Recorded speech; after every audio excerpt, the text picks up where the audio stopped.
things that we're going to get into here is during the meeting.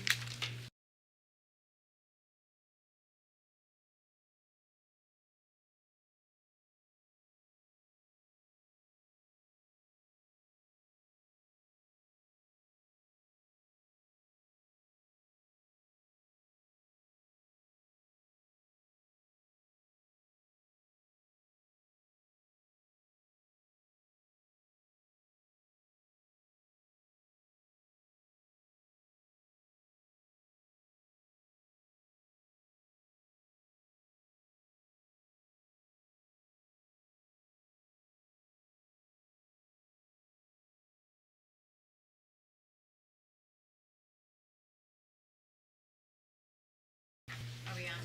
Oh, we're not, okay, I thought we were on there. No, okay. Sorry. Good now. Okay. So, let's turn this over to Linda first. We're gonna deal with the motions here. Yeah, we're Okay. gonna do the motions first. Right. Jackie. Okay, so Jackie, you got a couple to talk about? Yep. Welcome. Good morning, everyone. Morning. Excuse me. I'm just gonna remind everybody that while we're in this transition, meeting room wise, make sure you talk clearly, that the microphone doesn't pick up everything very well. So project. You know I'm pretty loud, so I think you won't have any problems with me. I didn't wanna pick on you. Jackie's gonna talk a little bit about insurance here. Yes. So I have the 2023 premium rates for UMR, Delta Dental, and Centro of Oneida's medical plan through Excelis. I'm gonna start with the UMR premium equivalent. So we looked at the 2022 premium rates and we conservatively based on the volatility of our claims the past years that we've had. And since then, we've kind of experienced a decrease in our experience and our claims expense. We're currently 20% under what's projected for this past calendar year. Therefore, based upon the higher trend year and reduced claims for the year, we are recommending that the 2023 premium equivalent for UMRs remain the same. Are you expecting Tom Cusick? Yes. Sure. Come on in, Tom. Come on in. Hey, Tom. Come on in. Look at you, sit right over here, Tom. Yes. Okay, we're gonna have one meeting and then we'll get into the next one. Thank you, Tom. Okay. Okay, so we would need a motion for that. Same holds true for the Delta Dental premium equivalent. We're currently 6% under the claims experience for 2022. So therefore, the recommendation for the 2023 Delta Dental premium rate is to remain the same as last year. And going our third with Excelis, our Oneida medical plan. This is a community rated plan, so we're based upon the experience of the community ratings.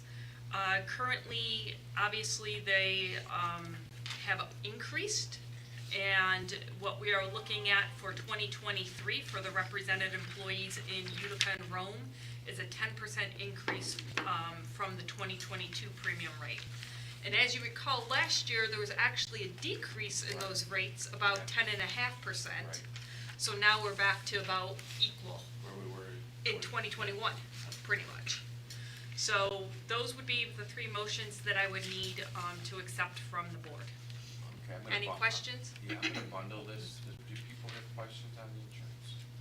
Okay. Anybody have questions? It's we do give our employees, I think, a very respectful insurance. Okay, if there's no questions, then I would look for a motion. Tina, second. Robert, any discussion? All in favor? Aye. Thank you. For the minutes, we bundled those three. Okay. And what we're gonna do, Linda, would it be easier, do you want me to take care of this resolution and then we'll get into the? Yeah, why don't we do that? Okay, very good. Okay, he's gonna talk to us about vehicle tracking, telematics. Thank you, Mr. Chairman. Good morning, everyone. This resolution is for vehicle tracking and telematics service. The contract will be paid for using operating funds. The invitation for bid was publicly let on August 24th. 14 bid packages were sent out, of which 6 were sent to minority and women-owned business enterprises. An additional 26 bid packages were requested. On October 3rd, 5 bids were received, with the lowest responsible bidder being Alpine Systems. There is currently a full waiver for MWBE participation pending with New York State Empire Development. Therefore, it is our recommendation that the board award the contract for vehicle tracking and telematics service to Alpine Systems. Chris, either you or Jeff, somebody want to just give the board a brief explanation on what the telematic service is, please? I can do that. So in 2013. They're just jumping on everybody's stuff. I started this whole thing, so in 2013, the governor's office issued guidance that we have to track any vehicle, any company vehicle, non-revenue, because of course all of our buses are already tracked, but any non-revenue vehicles, would be our supervisor vehicles, our service vehicles, our maintenance trucks. We have to record the mileage, who's the driver, the passengers in the car. So we were doing this by hand for a number of years. We were finding that somebody would take a car and in an emergency, things might not get written down, things would be missed or forgotten as far as a reservation. So what we've done is put this system in the vehicle that tracks the mileage, where it goes, the stops. So all you have to do when you go and sign out a vehicle or keys to a vehicle is write down the date, the time, you being the driver, and then any passengers. So it allows us to track that, so in case we ever have an audit from the Inspector General's office, we were able to provide that information to them. So this helps us. We previously had a contract with Verizon. The technology they had was no longer being supported, so we had to go back out on the street, and that's what put together this 5-year contract. Any questions? Thoughts? Is Verizon putting the bid? They did not put in a bid this time, though.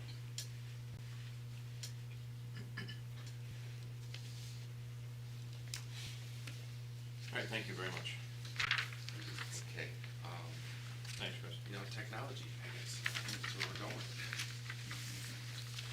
That's, okay, any more discussion on that? Need a motion?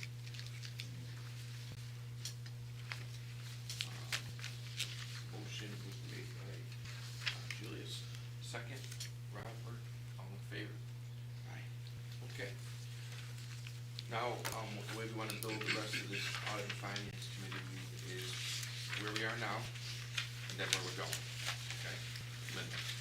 Thanks, Nick. On the screen, you have our revenue and expenditures through. Excuse me, Liz, can you just hit the plus sign once or twice? Look at that, thank you. Is that good? Yeah.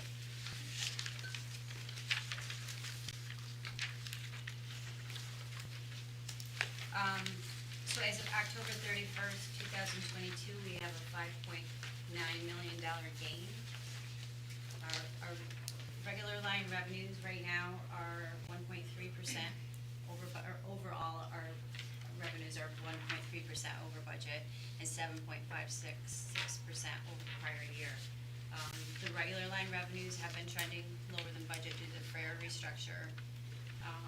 And the special line revenues have been trending over budget due to the extra service being provided to SU.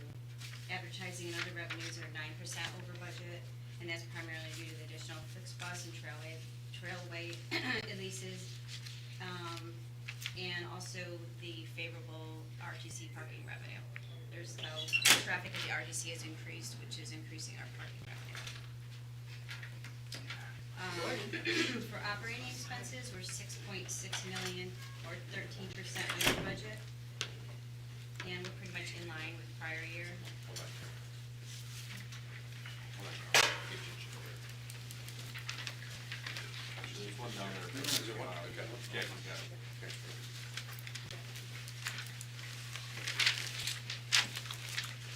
Okay, start that music again, and then we'll see this is the cherry.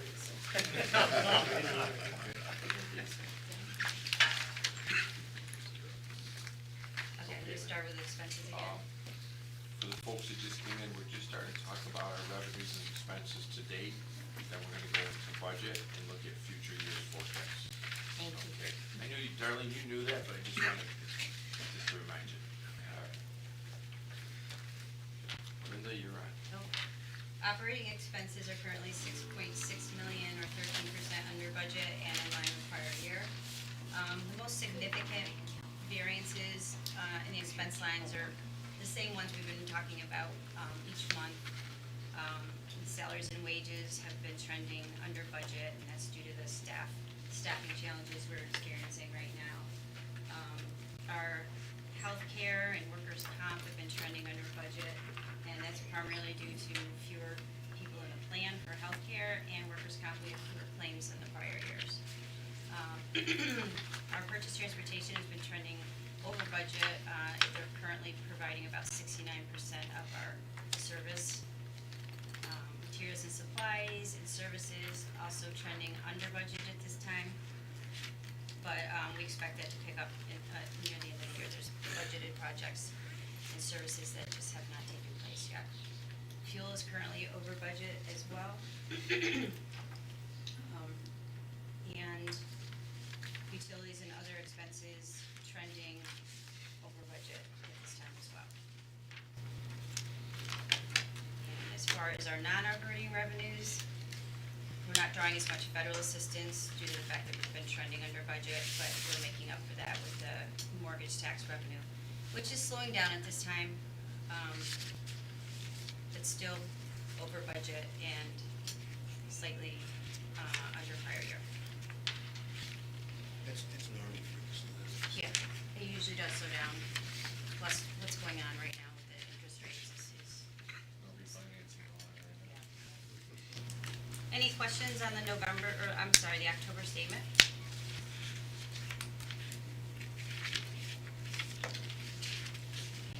Yeah. You have other supplemental information in the budget book, the mortgage tax receipts. We're down in every county this month. Yeah, other questions, it's a really strong statement, we went over these numbers actually yesterday. Cash flow is very good too, as Linda has that up there now, which is, With reserves, we're at 22.8 million as of October 31st. And we're also including our inventory of existing investments, which is the treasury bills we purchased using our reserves. if you look at those treasury bills there, what is nice, we have about, let me see, what we have, about $9 million, over $9 million, and those are trading, somewhere, around 3.5% if you bundle it, somewhere in that range. Yeah, if you look Which at the is, yield line. very good, very good. I mean, we didn't have the opportunity to make money on money before because the rates were so bad. And US Treasuries are government backed, so sometimes people look at municipalities, they think, oh, you can only invest in money markets and CDs. US Treasuries are, they're fine, there's no issue there. Those, if the government goes bankrupt, they're in a lot of trouble. Anything else, Linda? Nope, that's it for Okay, the so- October statements. For the October statements, I need a motion to accept that. Tony, second, Monty, any discussion? All in favor? Aye. Okay. Now we're gonna move into, 23-24 proposed operating, budget. And also then we'll go into the capital. Remember, operating is your reoccurring expenses. Capital is we buy equipment, et cetera. So you have the budget in your budget book. This year, Melissa has put this into a PowerPoint presentation. So bear with me, this is my first experience with it. And unfortunately, she wasn't able to be here today to help present. But she and her team did a very good job of putting everything together, working with staff to prepare the budget for this year. As you all know, we start with a zero-based budget. It's a staff collaboration, and we meet with all the departments, we discuss what their needs are, contractual needs, both union and regular commitments, and develop the budget. And then when we're all done developing the budget, then we figure out how we're going to balance that budget with the funding that we have available to us. And while we're doing this budget, there's, new things that we have to, that are challenging us. We're looking for, predictions for hopefully, increased revenue with, return of ridership. And hopefully we can hire and retain staff. The other challenges are currently are slowly declining MRT revenue, staffing challenges, and the rising inflation rates.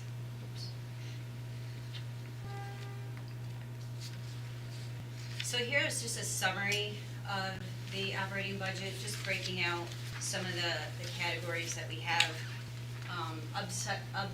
Unsubsidized locally generated revenue is basically our regular and special line revenues. Government subsidized is anything coming from the Fed and the state, and the mortgage tax revenue and other revenues is anything outside of those categories.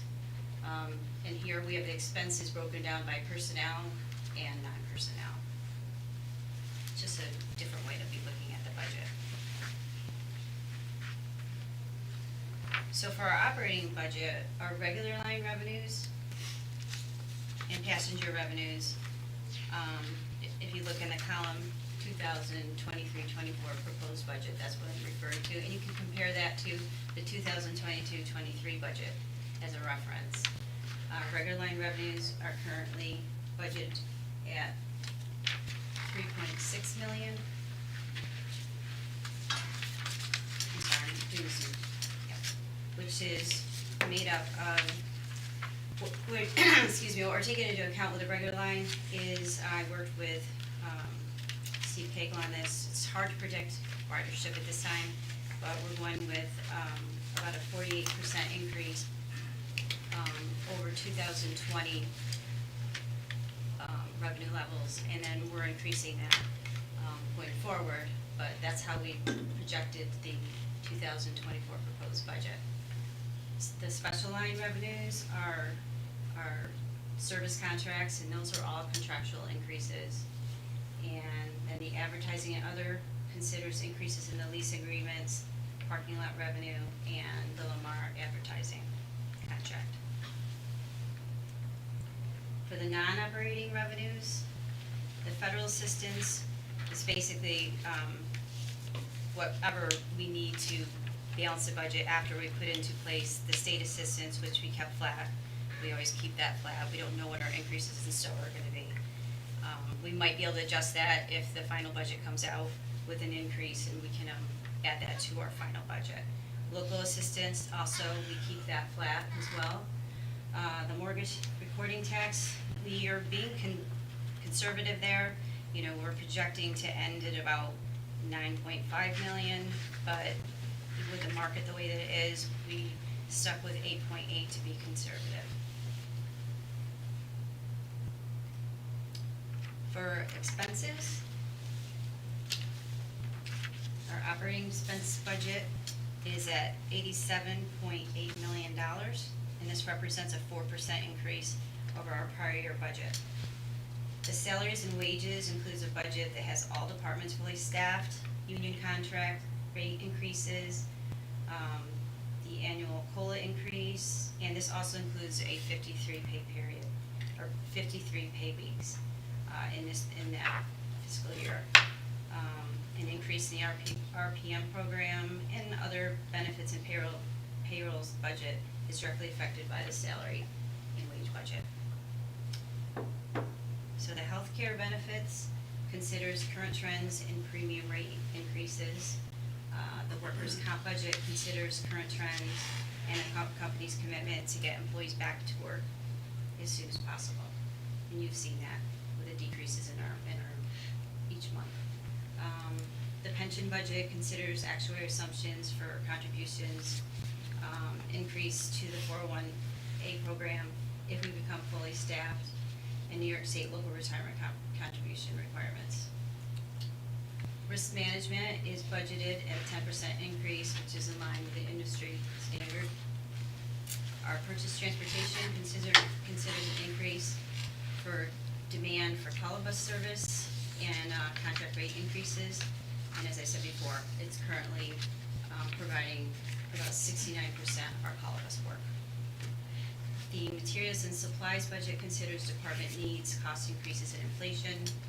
And the fuel budget considers fuel trends and the CNG fuel tax credit. Utilities and other expenses considers current trends for utilities costs, inflation, and increased travel and training budget. Any questions on the expenses? Overall, that's a 4% increase over And the do you prior wanna year budget. comment a little bit on utilities?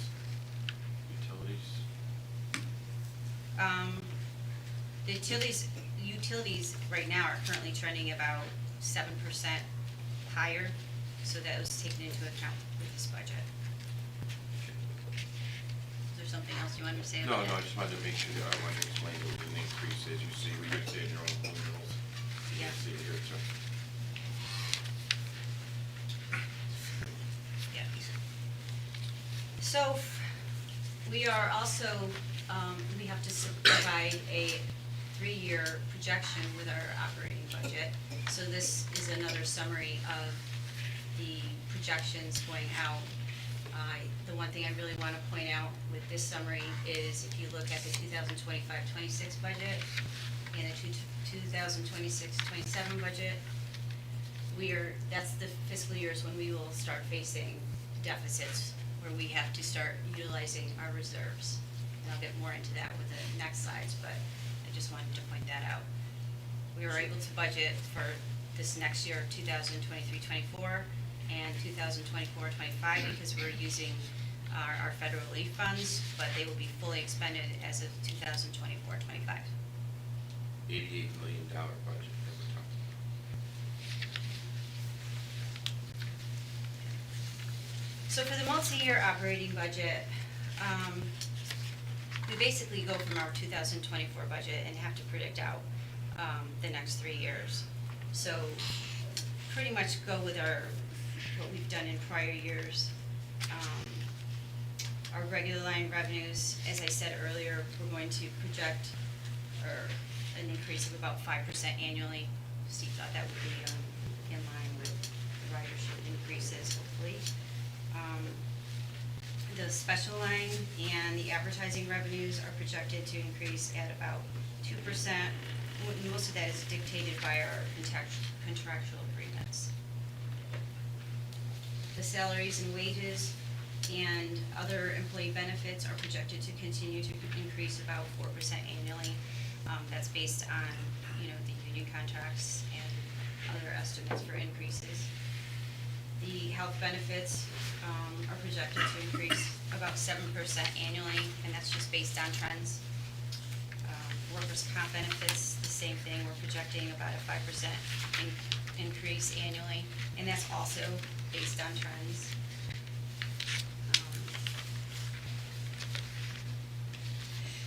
Risk management, we are projecting that out at a 10% increase. That's basically an industry standard and has been our trend over the past few years. Materials and supplies and services, because of inflation, those lines have been increased about 5% as well. Fuel, there's a modest increase of about 4%. And utilities and other expenses, budget a slight increase for both of those lines. We're not predicting, utilities, we are predicting a 4% increase year over year. And then other expenses, another 3%. Now, as far as so once we've identified the expenses or the budgets for the next 3 years, then we need to decide how we're going to fill the gaps for those. I think in the next slide, I have a better idea. Yeah, so here, we're showing the federal assistance and the state assistance. For the most part, we kept, as I said, state assistance is flat for the first 2 years. After that, we're going to be dipping into our preventative maintenance conserved funds that we've had since the pandemic. those will go into account in those fiscal years. I've got another slide that shows the detail of that. So you saw the gaps in the very first slide I showed you of the projections. We're in 25 and 26, we're going to have to use other funds. So for 2023-24, we're using 16.2 million of our American Rescue Funds, 1.4 million of the CMAQ, and we're beginning to use our 5311 rule again in that year. Going forward in 2024-25, that's our conserved funds. The 5.3 million is conserved preventive maintenance. We have 3 million for Oneida operating assistance, and then we're utilizing the 5311 as well, some more CMAQ, and then we're gonna be using up the American Rescue Plan funds. So when you get into the next years, we're right back to where we were pre-pandemic, where we didn't have any of the federal assistance. And now we're going to be relying on our preventative maintenance and operating assistance going forward. We're trying to be conservative, so we're not rating our capital plan to balance our operating budget, so we kept those numbers pretty flat. The STOA kept flat over all the years, and you can see the use of our state match to preventative maintenance starting in 25, 26, and 27.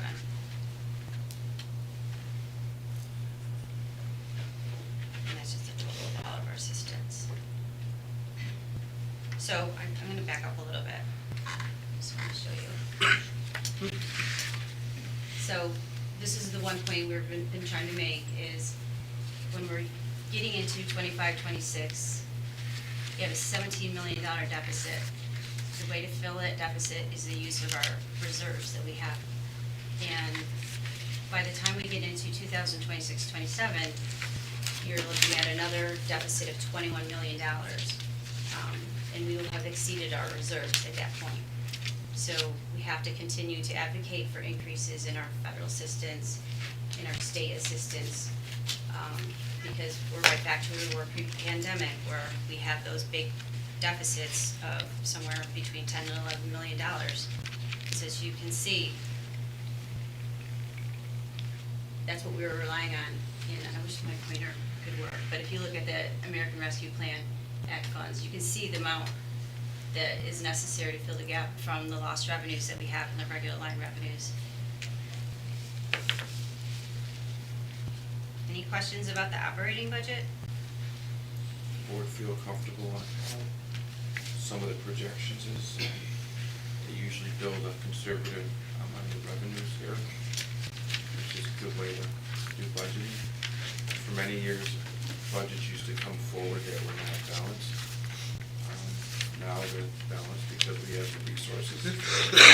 But we thought it was important to understand how the future, we don't know what's in the future, obviously, but we just want to put together as a vending team, Brian, Chris, about possibly where we might land down the road.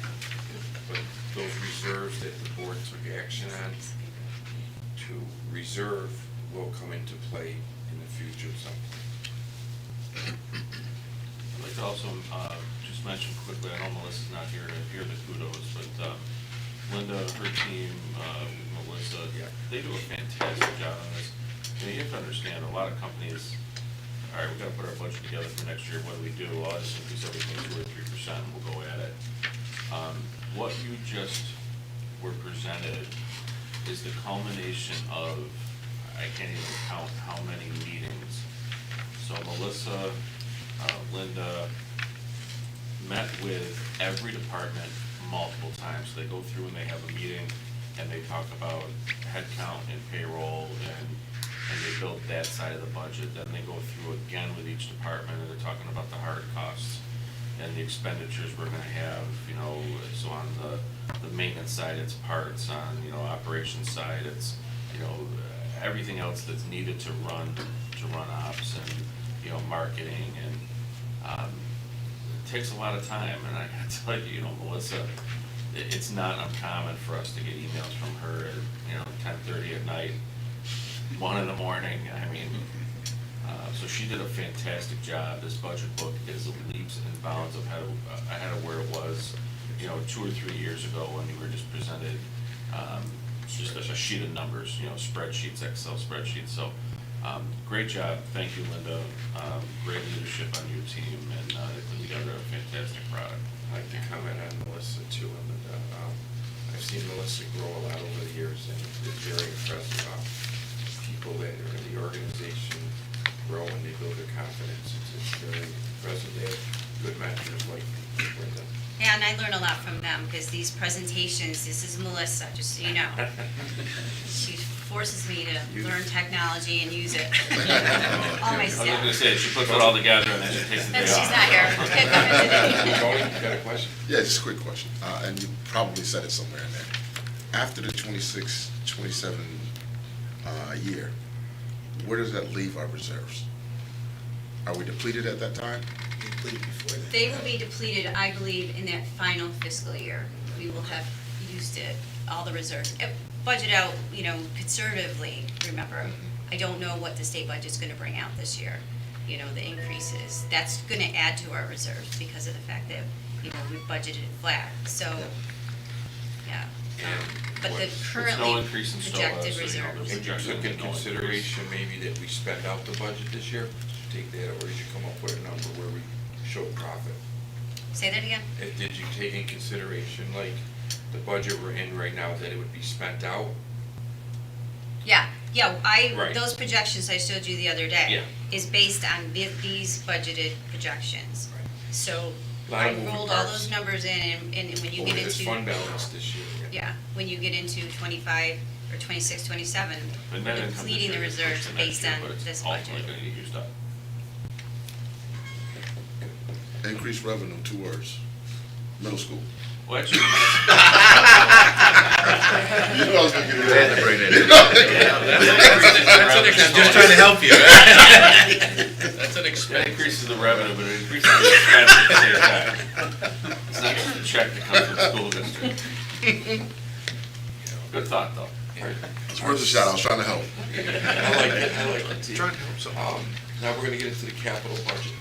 So the capital budget is created, you know, also meeting with staff. E.J. Moses and Tara Spraker both have been working on this. And also our future capital plan for the next 5 years. So this here on the screen represents just the capital plan for 2004, totaling about $12.3 million in projects. You know, the biggest one being our BRT project of $5 million. We have several facility upgrades of about almost $4 million planned, and some bus purchases and support vehicles. So that's what will be going on in 2023-24. We also have to provide a projection for the capital plan, just like our operating plan. So this is our 5-year capital improvement plan as it is today. This plan can change a lot depending on prioritizing projects, new needs, but for the most part, we're trying to plan our replacements and projects. But just so you know, a recap of some of the, I had Tara give me a summary of the upcoming projects.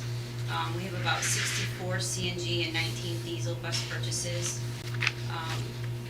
The CNGs are for the Syracuse facility and diesels are for Utica Rome facilities. Going forward, our bus rapid transit service, she has in here that the projections are a route from James Street to South Ave to Onondaga Community College Corridor and Syracuse University to the Regional Transportation Center corridor. Other projects are demand response service vehicles purchases, replacement call bus vehicles, transition of our fixed route fleet from diesel and CNG fuel vehicles to clean hydrogen fuel cell electric propulsion. That's a group to meet New York State requirements by 2036. And also solar panel installation to produce green electricity to support our facilities, and construct a new consolidated garage and office facility for Central Oneida. So those are just some of the projects that you see in this capital plan going forward. You got anything you wanna add? Just on the, how it changes, it can change any day, so for the bus purchases, the 64 and the 19, because of the producer price index and inflation, which everybody has seen, those bus prices went from the original contract price of $477,000 for a CNG bus, it's $638,000 now based upon the inflation. So, on 64 buses, that's $6.4 million. And then 19, another, $1.9 million. So it can change daily. So and so Linda and I have a little pushback and forth because operating is kind of static, whereas capital can change daily depending on the year. So, we're still on that, rotation of buses with a 12-year life? Correct. I learned that from Jordan Gray many years ago. So, overall, over the next 5 years, we'll be spending about $108 million in capital dollars. That's it. A lot of stuff, I think was presented well, and you understand it. And, we have questions for Linda or Brian on anything there. Okay, I'm gonna bundle both budgets together. Motion for the, operating and capital budget for the, 23-24 year. Tina, second. Darlene, any questions? All in favor? Aye. We got a budget. Okay. Thank you, everyone. Linda, any other business at hand? Is on the agenda, no, we did all the, motions and resolutions, so that concludes A and F. Reach out, everybody. Very good. Okay, then we're adjourned. We'll take a few minutes.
Yeah.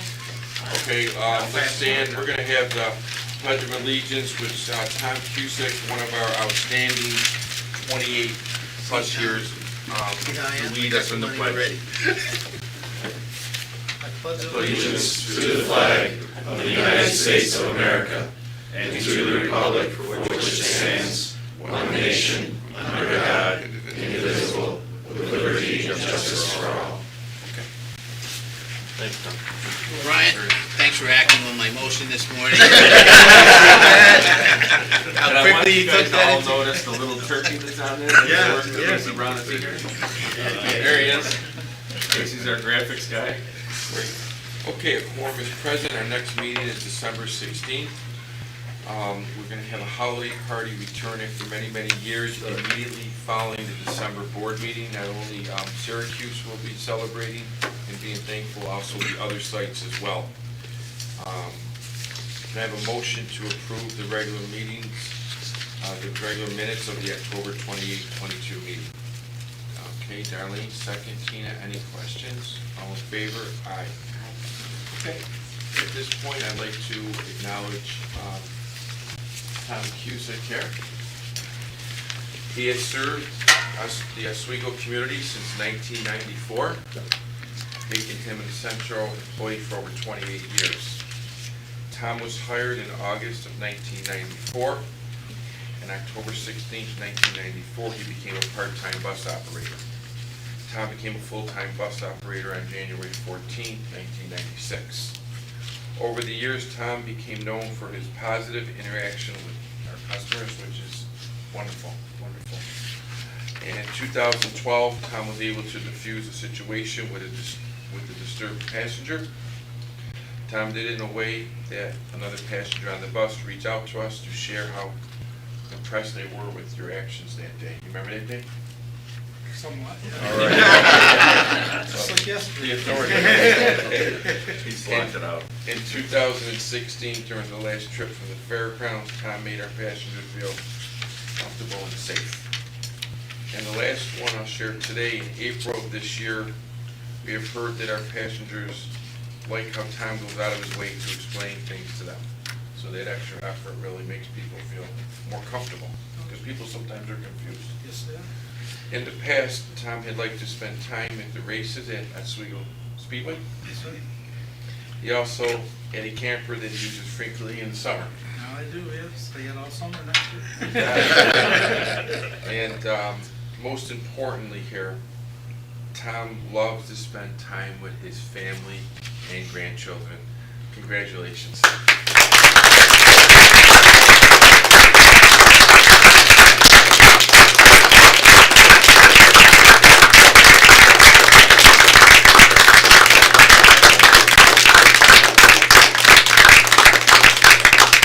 Okay, Tom would like to share a few words with the group here. I just want to say thank you to Central and all the bosses that I've had. They've been wonderful to me. Very lucky that we had you on board. Thank you very much. Very lucky. On behalf of the passengers too. Yes, Very the lucky. passengers are the reason why I really enjoy the job. That, and I love to drive, so. I'm one of your passengers. Very good. We'll send you off with another applause here.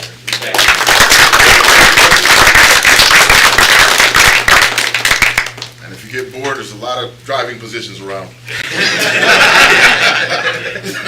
you very much. Thank you. Rumor has it you got middle school students. If he can handle Julius, then he can. A lot of long-term retirements over the last so many months. Have you noticed that? Wow. It's amazing. It's like an era of such historic knowledge and, you know, it's walking out the door. It's really, it's amazing. Okay. Well, if you've been to Gen X a time.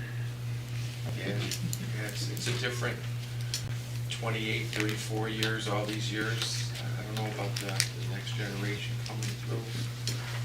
Those longevity, pretty moving, they move a lot. Yes, But they do adjust to change a lot better than I think we do. That's one thing I will say. Okay, Brian, how about your report? Thank you, Mr. Chairman. As stated in my written report, we've now expended about 5.6 million of our ARP funds. That's out of the 38.5 that we have allocated. As the writing of this report, we didn't have anybody out with COVID, which is great news. NIPTA, I reported last week that I, Christoph, Jeff Hoff, attended the NIPTA conference in Albany, along with three of our future leaders, Caitlin, Melissa, and Susanna. And they made their PTLI presentation. Announced after that NIPTA meeting the retirement of RGRTA CEO Bill Carpenter. He announced it November 3rd at their board meeting that he will be stepping down as CEO by the end of June of 2023. He served as CEO of RTS for 11 years, has been with the authority for around 12 years. They subsequently passed a resolution authorizing a search for the next CEO of RTS. Bill also serves currently as the president of NIPTA, and he will continue to do that through his tenure with RTS. Onondaga Community College, November 1st, myself, Christoph, met with Dr. Warren Hilton. Had a great meeting. Great guy. Have you met him? Yeah, super nice guy. Very energetic. You know, we talked to him about the service that we provide to OCC. We talked to him about the bike and scooter program. He's thrilled to have trails up on campus. We also talked about a possible partnership with the college and Centro. They're enhancing their auto tech program. You know, so we talked to him about, you know, partnering with him and maybe doing a mentorship program between OCC and Centro, and even using our garage as an opportunity for their students to intern, so they can work side by side with a mechanic. So that's exciting. And you know, he was very pleased to hear that we're willing to do that. RPM, reaching productivity, I think Chris is gonna talk a little bit more about that. We had our quarterly roundup back in November, 2nd, 3rd, and 4th, and had our event here, and we also hit the outer properties. Meeting at City Hall, November 7th, I met with, at City Hall with Mayor Walsh to discuss our initiatives. Also at the meeting was Rob Simpson from Center State CEO, Jim DiAugustino, and Mario Cuomo from SMTC. We talked about, a good part of the meeting was BRT. The mayor is very pleased to see that we have that in our capital plan. He's going to be talking about that at his State of the City address coming up in January. We also talked about Micron and service that we might be able to provide out there.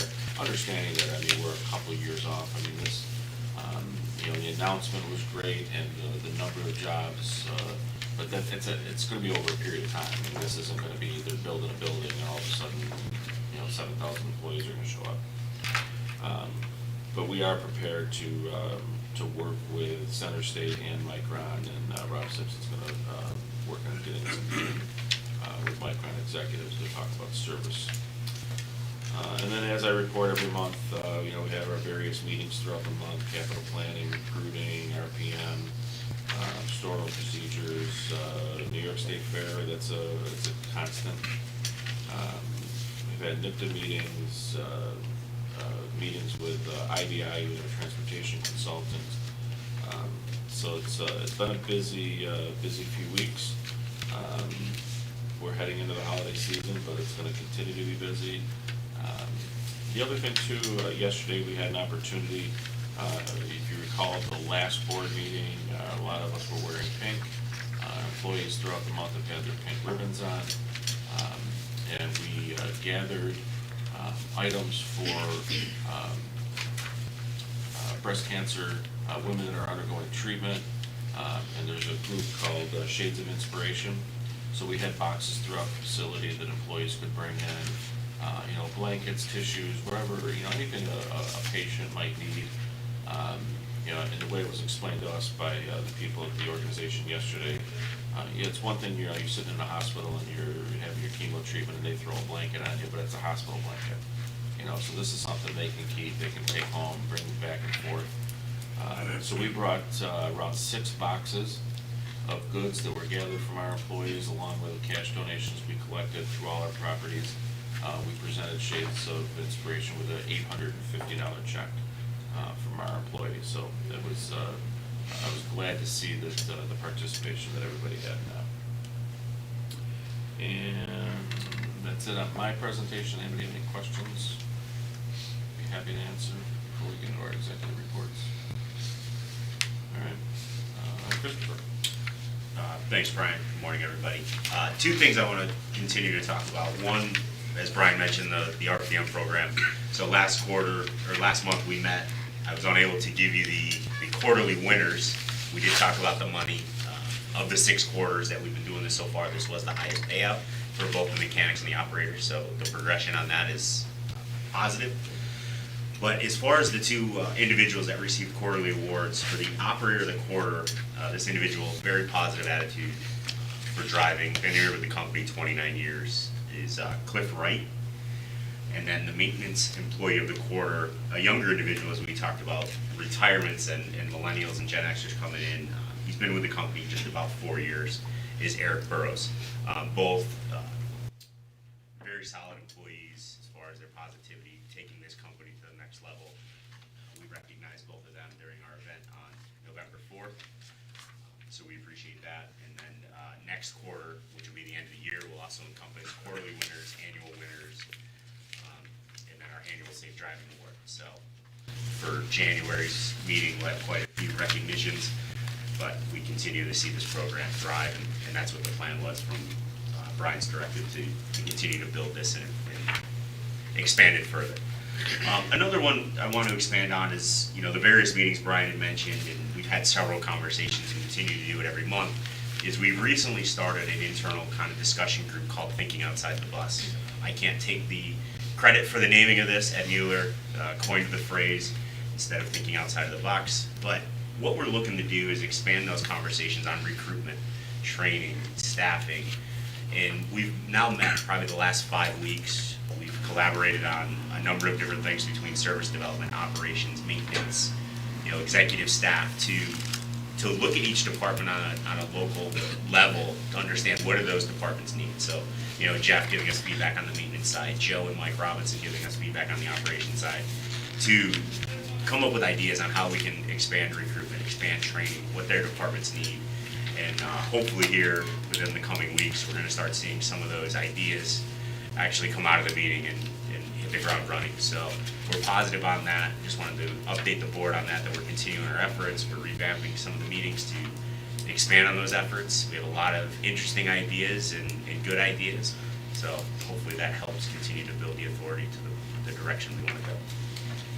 Any questions? I just want to touch again on the RPM, as Chris stated, it's getting bigger and better every quarter. This was our best quarter. Part of the presentation, when we hand out the pins and everything else and make we recognize the quarterly awards. As I mentioned, how much is available for the employees to earn and the percentage, and we hit the highest percentage we've hit. This is our 6th quarter doing it, and it keeps growing each and every quarter, so that's just fantastic. And I gotta throw one more thing out, because I know she's probably gonna yell at me if I don't do it. So in this event, we did the first annual Central Chili Chowder Cook-Off. So we had 9 entries. I think we had 11 people sign up. The weather was nice, so I think a few people dropped out because they found other things to do besides cook chili or chowder the night before. But Kayla Garcia won our first Chili Chowder Cook-Off. She set the bar pretty high. So, Representing HR very well. yes, she did. And their sample very humble. We could have. So How do we not know that? So, We'll get you on the next one. so the next annual, and that's where I was going with it, is, if some of our board members here are hidden chefs, that want to participate in the next go-around. Or if you just wanna come in and taste. There you go. Yeah, I we was can do thinking order that, taste. or being the judge. We did have a panel of judges, so we had 6 panel of judges that blindly tasted. And then we had a people's choice for the 7th vote.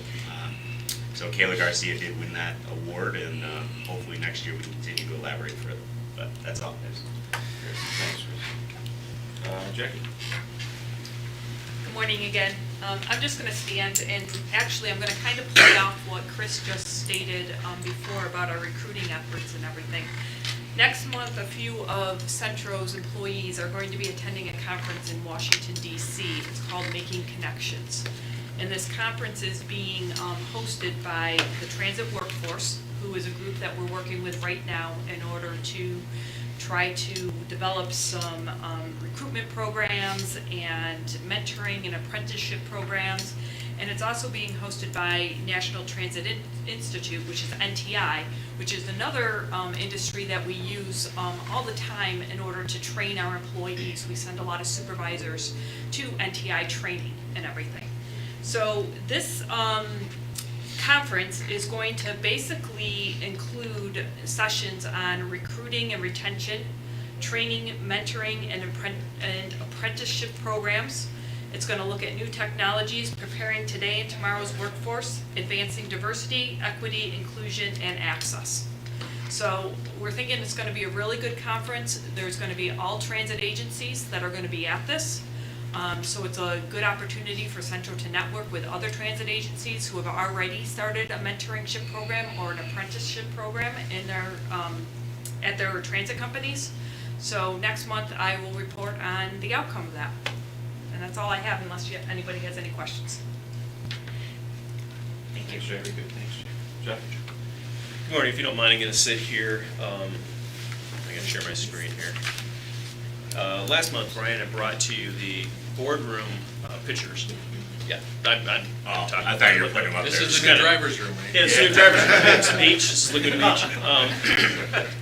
So I'm gonna talk to you about the driver's room and give you a little display here. Alright, so here's what it looks like currently. It's very old and outdated, as you can tell. We've got the machines in the back there, seats, the lockers, you know, we got area here where they do their puzzles and stuff like that. I mean, it's needed a upgrade for quite some time. So, McDonald's seating there. yeah, yeah, exactly, it's the, And the tiles. exactly. So, sorry, not very familiar with how to do this. So, here is what CNS has proposed to us, what it's gonna look like. So we've got, you know, that's that one area there where you have the puzzles, you get the lockers and everything still there. It's gonna be a modern upgrade, the floors can be upgraded, the ceiling, the lighting. You're gonna have a workstation for the employees. They can sit down and do sessions or look up their emails and such. It's very modern, upgraded, no more of the McDonald's style chairs stuck to the ground. Got some nice seating over there where you can actually sit and have domino games and stuff like that. I've seen them do that out there. You'll still have all the machines over there for the food. So it's a huge upgrade. It's gonna be really nice. It's gonna look really modernized. That's the dispatch hallway right there. Yeah, so they would come out. Again, this is, CNS is performing this. They're gonna have bid specs, 100% bid specs by next week. And we'll get it out sometime next year. That doesn't mean that we might find somebody, unfortunately, because sometimes we might not get enough people to bid. We're proposing this should be done by next year, but if something goes wrong, we'll keep you posted. And I got one more thing here for you. That's in the budget, right? Yes. And then the driver pavilion. So while this is happening, let me go back to the beginning. While this is happening, our staff, our PG staff, had created a driver pavilion. There was a tree in this area here. They knocked it down, they leveled it, they started putting in all their forms. This is a work in progress here. And Steve Montrose is actually in the picture right there, was the lead on this. And he did such a fantastic job. He had a vision on what it was gonna look like. came through and did all this, did the roofing, the whole gambit, poured concrete. This is the final picture of what it looks like today, and it's exactly what he envisioned it to look like. He's very proud of the work, so are we. We appreciate his efforts. And this is where the drivers can go during the summertime. They can sit out here while the construction's happening. And that's all I have, unless you have any questions. They did a fantastic job. The only thing we farmed out on that was the electric. We had a contractor come in and do that. Our guys did all the rest. It's beautiful. Great job. Well deserved, good job. Good job. Thank you. Thanks, Joe. You're welcome. Mike? Good morning. I'm going to stand as well, too. We're continuing to do our fiscal changes out, some of the desktops and some of the mobile stations and so forth that will be going on, along with 2 voice routers out in remote sites. Last month, I should say, I attended a North American Transit Agency Cybersecurity Consortium conference. It's the first one. There were about 60 agencies, along with... Say that again. Pardon me? Say that again. Yeah, I have to read it because it's so long. It really is.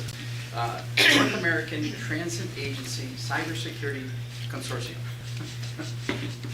Don't ask me, but anyway. So 60 plus agencies, TSA, FTA, CIS, a whole bunch of different groups of people were there, as well as some vendors as well too. What we really took a look at were some of the things that are trending at this point. TSA had some directives that are going out because of some incidents that have happened in the trucking industry and some pipeline industry. They're telling us as transit agencies, it may become to us in the next couple of years as well too for the cybersecurity aspect. FTA also announced that they'll be going to be doing, and they're triennial reviews, as EJ has mentioned before, they're going to start doing audits of our cybersecurity application program as they go forward. Some of the notables from that would be cybersecurity has noticed that ransomware attacks over the last year have increased by 186% in the transit agency industry, which is kind of interesting, scary at the same time. So it's not a question of if, it's now a question of when is it going to happen, and then how are we prepared to respond to it. So one of the things I'm going to be doing, I'm going to be working with the exec team, we're going to be going over our cybersecurity program at this point that we started several years ago with Docs Electronics. We're going to be reviewing the policies, the procedures, some of the techniques and things that we have for disaster recovery, business continuity, and all that process over the next several months. And we'll keep you informed on that progress as we go forward. I think one of the things that one of the biggest takeaways in that process is on the disaster recovery and some of the things that we already have in place at this point, we've got some really good filters, layered approach to our systems itself, as well as need for improvement on the restoring of information. So we've got some good things, but we also got some improvements to work on, and that will be. So, any questions? Pretty scary. Yeah. Thank you. Thanks, Mike. Steve? Thank you, Brian. Good morning, everybody. I'm going to provide you with a little update on our ridership, monthly ridership update. We're continuing to trend at about the same numbers, about 60% of what we were pre-pandemic. When you look at this October 22 through October 2019, there were a couple additional days in 2019 that skews the numbers a little bit, but over the course of the year, all evens out. So it's continuing that trend of about 60%, which is good. I want to talk a little bit about some outreach we're doing with the city of Syracuse and with Onondaga County. We're going to, during the month of December, we're going to provide some service to Lights on the Lake. We're going to have a couple of vehicles available. Chris, I believe it's at a couple of the city parks. City parks, 5 locations. 5 locations. 5 locations for the city parks. We're going to have buses that will be available that people can sign up. You can sign up for getting out to Lights on the Lake that they may not have an opportunity to get there any other way. So we're going to provide service for individuals, get them to Lights on the Lake on Thursdays for the month of December and maybe one day in January as well. Yeah. So that's something we used to do way back when, and we're bringing that back. It's a good thing. This is a partnership with the city and the county. The county is providing access to the Lights on the Lake. We're not being charged. The city is providing the coordination of it. They've identified the 5 parks. They're going to be handling the ticketing and, moving it can't just open it. I mean, we're gonna have, each bus is gonna have 30 people, max. We're running 2 buses from each location for the 5 weeks, and then Central's contribution is, we're providing the buses, no charge. Hours? Hours of, hours of operation? It's gonna be set trips, so they'll arrive at the park at 5 o'clock to depart at 5:30 to head towards Lights on the Lake. And then it'll be the one trip through and then back to the pickup location. You really can't loop on yourself because you never know how many people are gonna be there that day. Obviously, you might be in line for an hour and a half, or maybe you're gonna zip through in 5 minutes, you don't know. It doesn't, depends on the day. So, but very happy to kind of rekindle that program that we used to do back in the early 2000s. One of the directions that Brian has given us as an organization today was to really rethink our transit network in not just Syracuse, but across all of this areas we serve. Beginning in January, SMTC and ourselves, we're going to begin some public outreach to get community feedback on our bus system. And we're gonna take a hard look specifically at Syracuse. We've talked about bike share, we've talked about on-demand, we've talked about BRT, but also taking a look at our existing route network, maybe making some adjustments, get some community feedback. With our driver shortage, it may be a necessity, but it also may be something, this is something that we were planning even before we had our driver shortage. So this is something that is an evolution of our system. We think it's time to really take a hard look at the way we operate our system, frequency, locations, coverage area, all of that will be part of the discussion. And with the help of SMTC, they're gonna begin the public feedback portion, which should be first. We should reach out to the community, get their feedback, and then take that information, and then over time, we're gonna take a look at how we provide our services. And with a little more detail on that, I'm gonna bring Brent Dice up. She's kind of been spearheading this project with SMTC with us. Good morning. So as Steve was discussing the project with SMTC, this public outreach project, we're calling it Exploring Tomorrow's Transit. It's really about determining what the community needs and how we can provide it with our current resources. So the outreach will be multifold. Part of it will be pop-up locations where we start talking about presentation on a website and our survey. We want to make sure that we get survey results from both community members and both riders and non-riders, so all community members.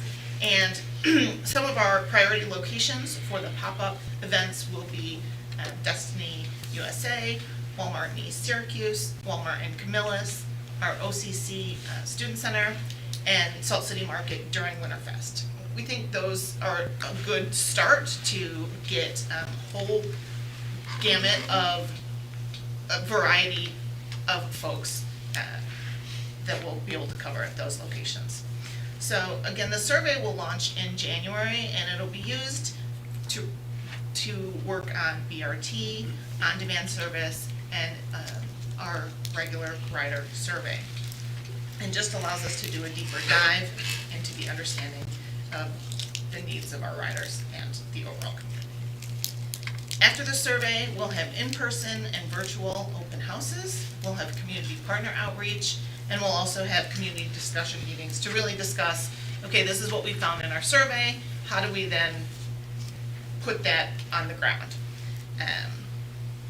And we'll also have, in addition to the survey and the website, we'll have hangers on the buses, electronic displays, emails, social media, a whole bunch of fun stuff planned. And I think I covered this last sentence. Again, it will be for riders and non-riders to really give us a better insight as to how we move forward with our current resources. How many drivers are you down now? That's what I think. Where are we down? 40 to 50. 40. Yeah. 40. What do you think?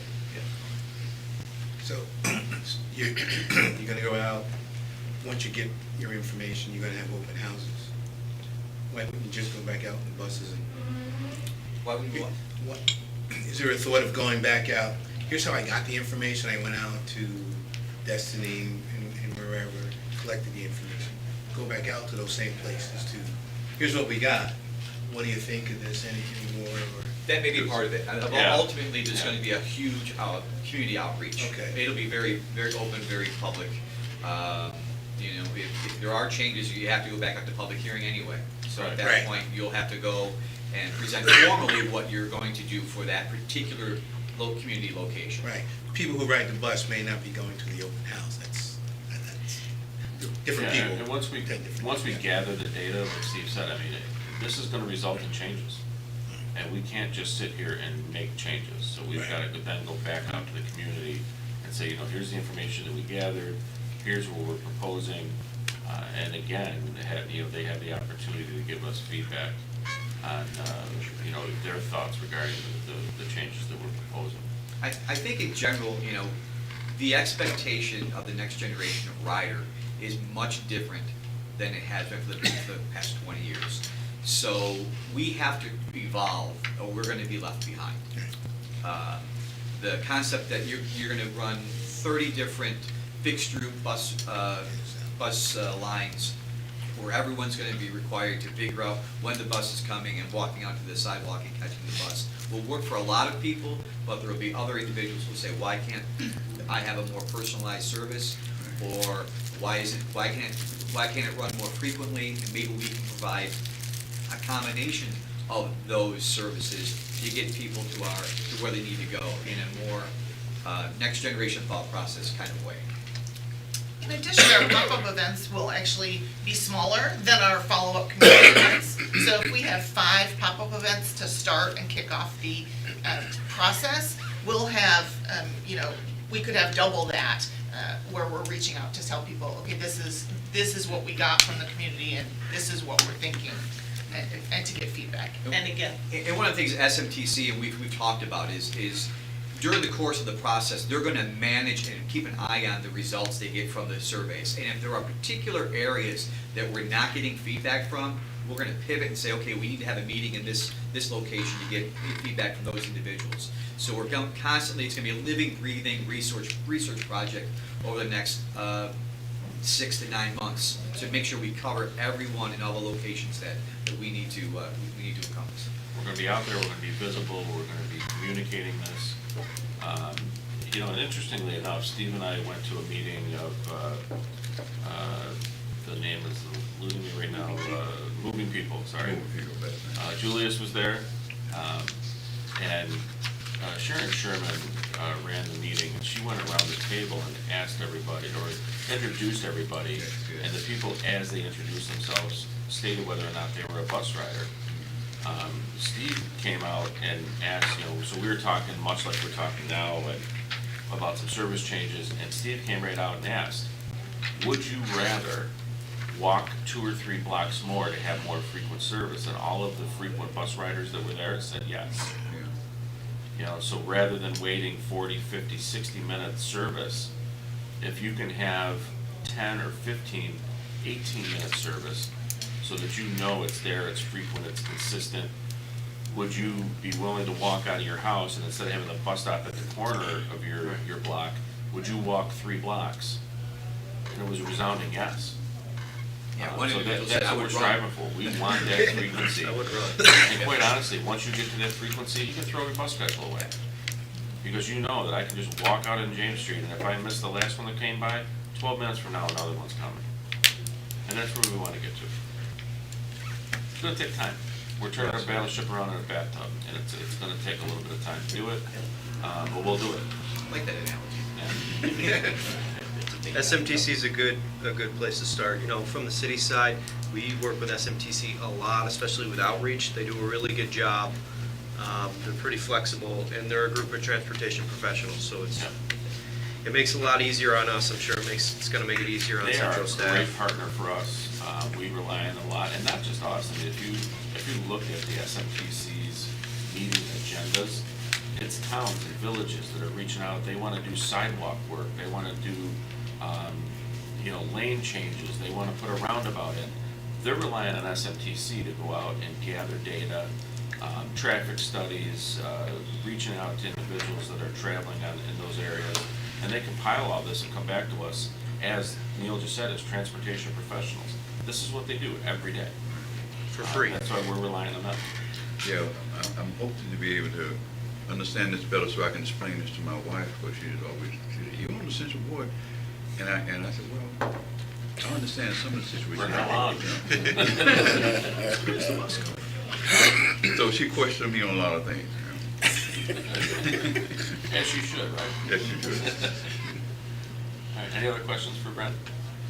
Good job. Thank you. Thanks, Brent. Mr. Chairman, that concludes my report and the executive reports.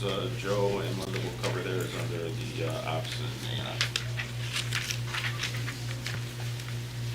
Okay, very good.